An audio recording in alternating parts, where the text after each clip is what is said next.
Welcome to the Bible Decoder.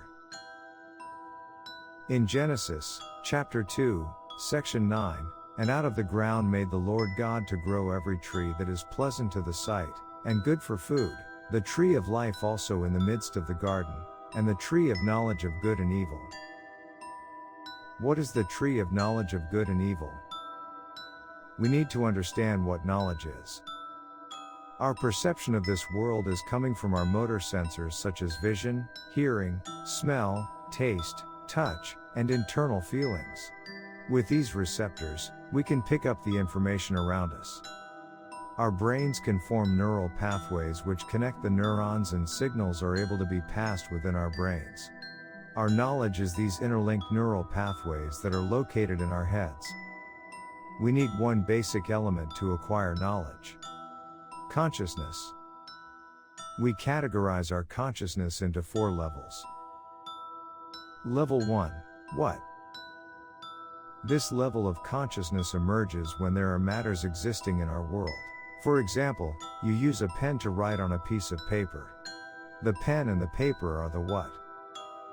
Level 2. How? This level of consciousness starts when we use the whats to achieve certain goals. For example, you want to write a word on a piece of paper. You hold the pen using your hand and apply force to the pen, which will press against the piece of paper. You move your hand and the word is written on the paper. The above actions are the how. Level 3. Why?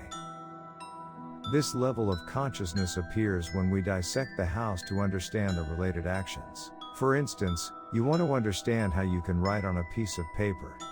You study the structure of the pen, which has a long and narrow tube of ink and a steel ball at the end of the tube to control the ink outflow. When you hold the pen and apply force from your hand to the pen, the ball of the tube will move inside the tube and the ink will flow out and the paper is inked. The dissection of the actions and understanding of the whole process is the why. Level 4. If. This level of consciousness is formed when we look for possibilities for whys. For instance, you want to look for other possible ways to convey a message besides writing words on a piece of paper with a pen. If we can replace vision with sound, we can record the message using a recorder. If we can replace the pen with a typewriter, we can convey messages by typing words on paper. If we can develop direct brain-to-brain communication, we can convey messages directly from one brain to another.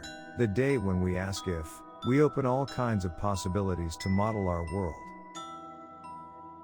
Now, we have 4 levels of consciousness. But, how is it going to be related to the tree of knowledge of good and evil? In mathematical terms, if gives you true or false for a statement. True or false. 1 or 0. Good or evil.